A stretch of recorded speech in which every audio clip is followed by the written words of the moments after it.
ॐ केकीकण्ठाभनीलं सुरवरविलसत्तिप्रपादाब्जचिह्नं सौभाढ्यं पीतवस्त्रं सरसिजनयनं सर्वदा सुप्रसन्नं पाणौ नादा च चापं कपिनिकरयुतं बन्धुना सेव्यमानं नौमि दिव्यं जानकीशं रघुवरमनिशं पुष्पकारूढरामं कौशलेन्द्रपदकञ्जमञ्जुलौ कोमलावजमहेशवन्दितौ जानकीकरसरोजलालितौ चिन्तकस्य मनभृङ्गसङ्गिनौ कुन्द इंदुदर गौर सुंदरम अंबिकापतिमभीष्ट सिद्धिदम कारुणिक कलकंजलोचनम नौमि शंकरमनंगमोचनम भवतां समेषां श्रीमद् वाल्मीकि रामायणस्य उत्तरकाण्डे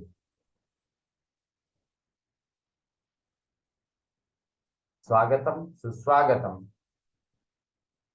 अस्मिन् पारायणोपक्रमे भवतां समेषां स्वागतम्। इदानीम् उत्तरकाण्डस्य 59तमः सर्गः आरभ्यते। इस सर्ग में ययाति का अपने पुत्र पुरु को अपना बुढ़ापा देकर बदले में उसका यौवन लेना और भोगों से तृप्त होकर पुनः दीर्घ काल के बाद उसे उसका यौवन लौटा देना, पुरु का अपने पिता की गद्दी पर अभिषेक तथा यदु को साप, यह सब वर्णन वर्णित है। श्रुत्वा तूषणसं क्रुद्धं तदार्तो नहुषात्मजः जरां परमिकां प्राप्य यदुं वचनमब्रवीत्। शुक्राचार्य के कुपित होने का समाचार सुनकर नहुष कुमार ययाति को बड़ा दुख हुआ। उन्हें ऐसी वृद्धावस्था प्राप्त हुई जो दूसरों की जवानी से बदली जा सकती थी।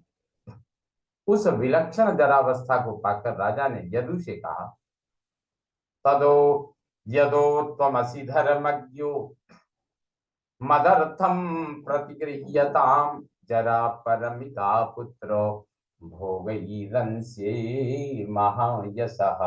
यदो तुम धर्म के ज्ञाता हो, मेरे महायशस्वी पुत्र, तुम मेरे लिए दूसरे के शरीर में संचारित करने के योग्य इस जरावस्था को ले लो। मैं भोगों द्वारा रमण करूंगा, अपनी भोग विषय की इच्छा को पूर्ण करूंगा। न तावत् कृतकृत्योऽस्मि विषयेषु नरर्षभ अनुभूय तदा कामं ततः प्राप्स्याम्यहं जराम। नरश्रेष्ठ, अभी तक मैं विषय भोगों से तृप्त नहीं हुआ। इच्छानुसार विषय सुख का अनुभव करके फिर अपनी वृद्धावस्था में तुमसे ले लूंगा। यदुस्तद्वचनं श्रुत्वा प्रत्युवाच नरर्षभं पुत्रस्ते दयितः पुरुः प्रतिगृह्णातु वै जराम। उनकी यह बात सुनकर यदु ने नरश्रेष्ठ ययाति को उत्तर दिया, आपके लाडले बेटे पुरु ही इस वृद्धावस्था को ग्रहण करें।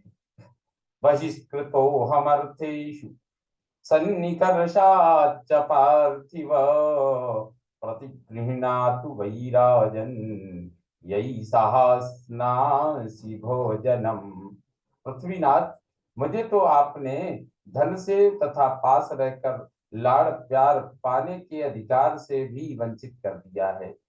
अतः जिनके साथ बैठकर आप भोजन करते हैं, उन्हीं लोगों से युवावस्था ग्रहण कीजिए।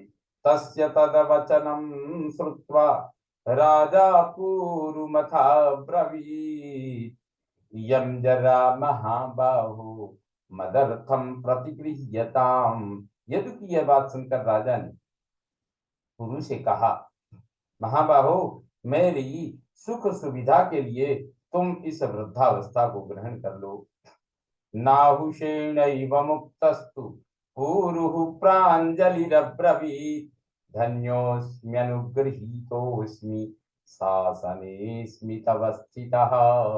नहुष पुत्र ययाति के ऐसा कहने पर पुरु हाथ जोड़कर बोले, पिताजी, आपकी सेवा का अवसर पाकर मैं धन्य हो गया। यह आपका मेरे ऊपर महान अनुग्रह है।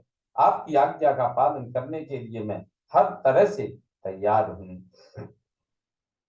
पुरोर्वचनमाज्ञाय नाहुषः परया मुदा प्रहर्षमतुलं लेभे जराम संक्रामयच्चताम। पुरु का यह स्वीकार सूचक वचन सुनकर नहुष कुमार ययाति को बड़ी प्रसन्नता हुई।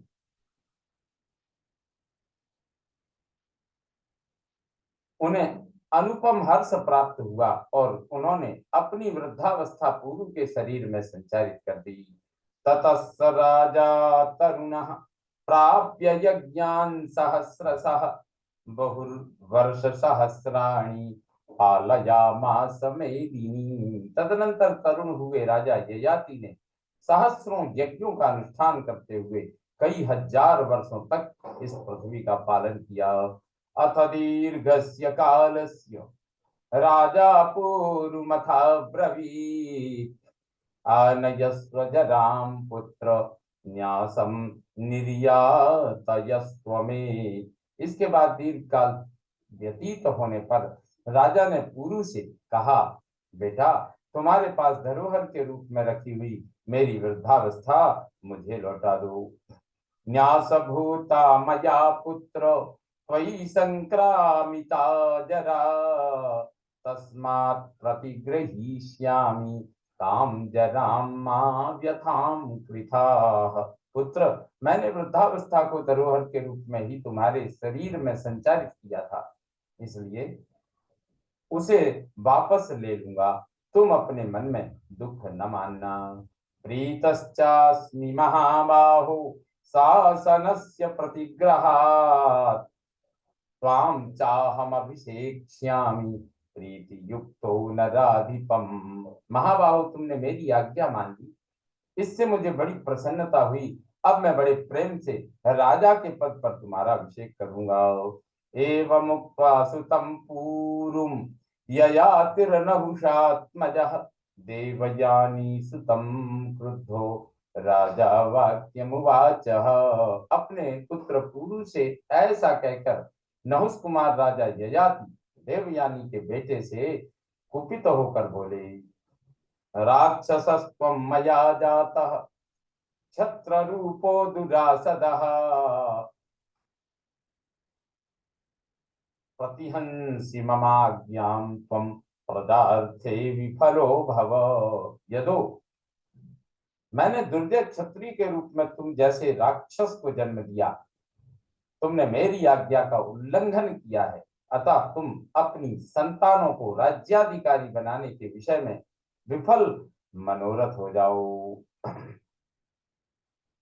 इतरम गुरुभूतम माम यस्मात् त्वम अवमन्यसे राक्षसान् ज्ञातुधानांस्त्व जनयिष्यसि दारुणान्। मैं पिता हूँ, गुरु हूँ, फिर भी तुम मेरा अपमान करते हो, इसलिए भयंकर राक्षसों और यातुधानों को तुम जन्म दोगे।